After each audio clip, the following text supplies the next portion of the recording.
Did you know you can delete the last digit in the iPhone calculator without clearing the entire calculation?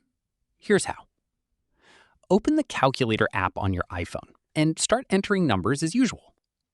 If you accidentally type the wrong digit, you need to press cross, or you can swipe left or right on top of the screen. As soon as you swipe, the last digit you entered will be removed. If you continue swiping, additional digits will be deleted, one at a time. This works whether you're entering a long number or you're already in the middle of a calculation.